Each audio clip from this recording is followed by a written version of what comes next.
Nous recevons maintenant les invités de Paris Direct avec deux autres co-auteurs. Ils ont co-dirigé L'Empire qui ne veut pas mourir, une histoire de la France-Afrique. Bonjour à vous, Thomas Borel et Benoît Colomba. Merci d'être avec nous. La jaquette du livre donne le ton de ce qu'il y a à l'intérieur. Guerre, pillage, racisme, coup d'État, corruption, assassinat. Vous allez droit au but, messieurs. Je ne sais pas qui va répondre à la première question. Contrairement à ce qu'on entend assez souvent, la France-Afrique n'est pas morte, elle est même bien vivante. Qui commence? Oui, ce qu'il faut bien comprendre, c'est que ce qu'on appelle la France-Afrique, c'est un système de domination et de prédation qui se caractérise, c'est ce qu'on documente dans ce livre, par une grande capacité d'adaptation. Si on devait prendre une métaphore animalière, on pourrait dire que la France-Afrique, elle ressemblerait plus à un serpent qu'à un ours. Elle fait sa mue en permanence. Et c'est ce qu'on raconte dans cet ouvrage. On revient à la fois sur les racines coloniales de ce système et on décrit ces nouveaux visages qui passent par de multiples mécanismes institutionnels. Alors, on va peut-être s'arrêter sur la définition que vous en donnez de la France-Afrique. Vous dites que, en gros, c'est un système de domination fondé sur une alliance stratégique et asymétrique entre une partie des élites françaises et une partie de leurs homologues africaines.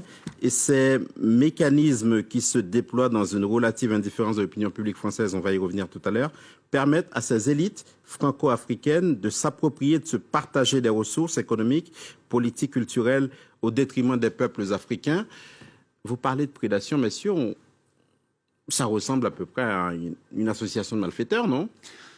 Oui, sauf que ça ne tombe pas forcément sous le coup de la loi, même s'il y a un certain nombre d'actes crapuleux qui caractérisent la France-Afrique. Et d'ailleurs, c'est un peu la partie la plus visible, la plus connue. Quand les gens pensent à la France-Afrique, ils pensent à l'aspect le plus sulfureux, donc avec des affaires criminelles, des assassinats, des coups d'État, les valises de billets, tous les mécanismes de corruption. Ce qu'on montre dans ce livre, et sur un temps très long, puisqu'on finalement on documente 80 années de relations franco-africaine, c'est tout le maillage institutionnel qui sous-tend ce système. Et c'est bien pour ça d'ailleurs qu'on parle de système, comme le disait Benoît.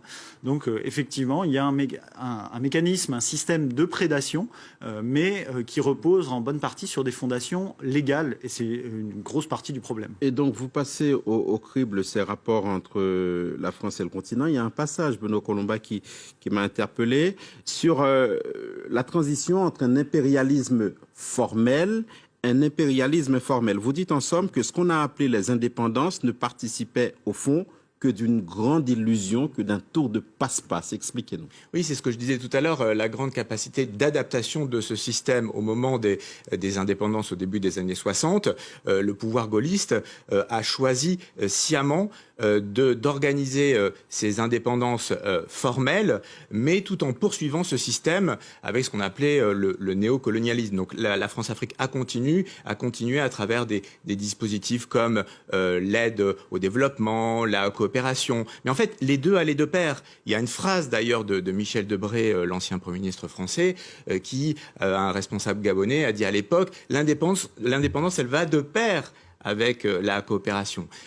Donc ça a été vraiment quelque chose de tout à fait fondamental et qui se poursuit encore aujourd'hui. C'est un peu le paradoxe, c'est-à-dire il y a l'aspect crapuleux, le plus évidemment contestable, le côté mercenariat, coup d'État, le côté le plus spectaculaire, qui aujourd'hui commence à être connu, notamment grâce à l'action d'associations comme Survie. Mais il y a toute une face émergée de l'iceberg qu'on voit, mais qu'on ne regarde pas forcément et donc qu'on ne remet pas en cause. Et c'est ça ce qu'on explique aussi dans le livre. Aujourd'hui, la France ne veut plus parler officiellement même d'aide publique au développement. Rémi Rioux, le patron de l'AFD, était sur ce plateau à votre place hier, le disait. On ne parle quasi plus de coopération, mais d'investissement solidaire. Vous allez me dire ce que vous en pensez. Aujourd'hui, la France officiellement, messieurs, parle de reconquête, mais pas dans les mêmes termes. On parle de rupture, de renouvellement, de partenariat. Est-ce que Thomas Borrell, c'est crédible? Ou encore, est-ce que le tour de passe-passe continue? Pour nous, et c'est ce qu'on essaie de montrer dans cet ouvrage avec la profondeur historique, c'est que effectivement le tour de passe-passe continue puisqu'on est sur une nouvelle mue, une adaptation.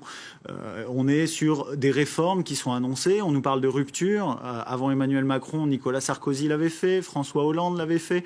À chaque fois, il y a cette rupture. Maintenant, on a le patron de l'AfD qui dit non, ce n'est plus de la coopération, c'est de l'investissement solidaire, pour décrire des mécanismes d'influence, de soft power, mais qui sont finalement directement liés et qui sont un héritage de cette période coloniale.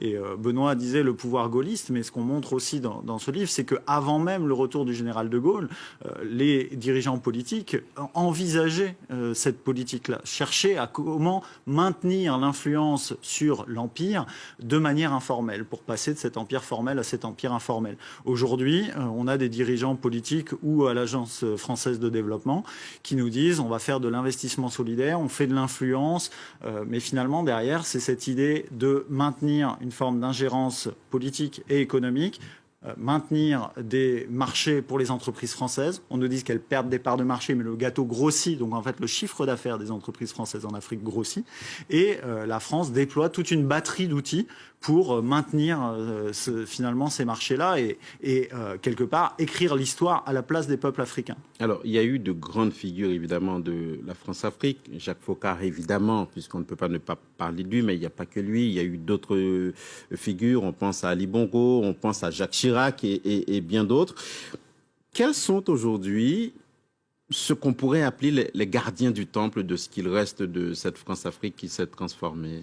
C'est là où c'est assez surprenant, c'est que on voit qu'on a une nouvelle génération qui arrive au pouvoir en France. Emmanuel Macron vante sa jeunesse en permanence, mais il est aujourd'hui le gardien du temple. Il ne cesse de répéter qu'il n'a pas connu la colonisation. Nicolas Sarkozy a dit la même chose. Mais il ne cesse de prendre des postures qui sont parfaitement coloniales. Convoquer à Montpellier une jeunesse africaine pour parler avec le président français, depuis l'Élysée, dire on va parler à cette jeunesse, est en soi une posture coloniale. Les déclarations qu'il fait, où il se pose en donneur de leçons sur ce qui se passe au Mali, alors que dans le même temps il va au Tchad avaliser un coup d'État, c'est aussi une des postures coloniales d'Emmanuel Macron. Donc lui-même aujourd'hui est un gardien du temple. Auprès de lui, on pourrait citer Jean-Yves Le Drian, qui était le ministre de l'Afrique de François Hollande et qui est encore le ministre de l'Afrique de Emmanuel Macron. Donc et qui, en gros, Benoît Colomba, dispositif militaire au Sahel, dit aujourd'hui il faut moins d'emprise mais plus de muscles. Donc on continue à s'adapter continuellement. Et encore une fois, c'est vraiment une caractéristique, la grande continuité, quels que soient les pouvoirs dans cette politique et le maintien en place de ce système.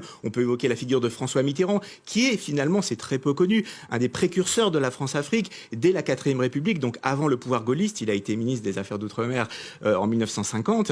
Et on voit qu'effectivement, Emmanuel Macron est le continuateur de cette politique, par d'autres moyens, bien évidemment.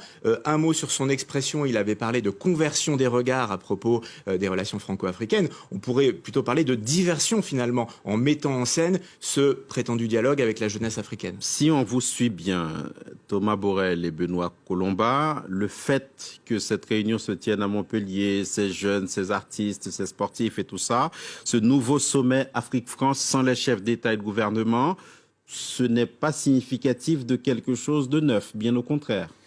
Pas vraiment. On peut d'ailleurs signaler que en mai dernier, il y a déjà eu un sommet avec des chefs d'État africains réunis, c'est très symbolique, autour d'Emmanuel Macron au Grand Palais à Paris. Donc à ce niveau-là, il y a rien de nouveau. Il y a encore une fois les sujets principaux, c'est-à-dire la suggestion monétaire, le maillage militaire, tout ce qui concerne le soft power, la coopération, l'aide dite au développement. Tout ça n'est pas sur la table. Donc les vrais sujets ne sont pas discutés. Justement, pour évoquer les vrais sujet, Thomas Borrell, dans son rapport, Achille Mbembe, qui est le grand architecte de ce nouveau sommet, préconise une refondation des rapports entre la France et le continent. Mettons qu'on joue le jeu de cette refondation. De votre point de vue, qu'est-ce qu'on serait en droit d'en attendre ? Des choses qu'on ne trouve pas dans les recommandations d'Achille Mbembe. Malheureusement, il parle de refondation. Tout ce qu'il est en train de faire, c'est une relégitimation. Il œuvre à une relégitimation de la politique française en Afrique. Parce qu'on nous dit qu'il n'y a pas de tabou, que les sujets sont sur la table. Il évoque dans son rapport quelques-uns de ces sujets, assez vite et en les documentant bien peu, malheureusement, comme la coopération militaire avec des dictatures, le fait qu'on ait des officiers français au sein des appareils répressifs de ces dictatures, encore aujourd'hui. Mais ces aspects-là, ensuite, ne sont pas dans les recommandations. Il y a des recommandations toutes simples. Il faut que l'armée française quitte le continent africain, ça veut dire la fermeture des bases, ça veut dire le retrait des coopérants militaires, des appareils répressifs de ces régimes. Il y a sur le franc CFA, la France n'a pas à venir écrire les réformes du système monétaire, elle doit sortir de ce système monétaire. Et tout ça, ça n'est pas dans les recommandations d'Achille Mbembe, et ça ne sera pas dans ce qui ressortira de ce sommet. C'est-à-dire qu'on nous dit que tous les sujets sont sur la table pour, au final, avoir quelques petites réformes qui vont œuvrer à cette relégitimation. On a un écran de fumée assez efficace, il faut le dire, et c'est assez décevant qu'Achille Mbembe se prête à ce jeu-là. Benoît Colomba. Non, peut-être simplement ajouter que, puisque ça fait partie des propositions qui s'est avancées, ce n'est pas en organisant, mettant en place un fonds qui sera censé aider la société civile africaine. C'est pas le problème finalement. Le problème, c'est arrêter de soutenir des dictateurs qui oppriment leur peuple et arrêter de poursuivre des dispositifs institutionnels qui continuent de maintenir cette domination justement et à la perpétuer. Et on a vu effectivement, ça a été cité par Thomas, le déplacement d'Emmanuel Macron après la mort d'Idriss Déby au Tchad. Et c'est vrai que là, d'une certaine manière, il avalisait un coup d'État constitutionnel. Merci beaucoup, Benoît Colomba. Thomas Borrell, d'être venu jusqu'à nous, co-directeur de ce gigantesque ouvrage. L'Empire qui ne veut pas mourir, une histoire de la France-Afrique, c'était nos invités de ce vendredi. Merci.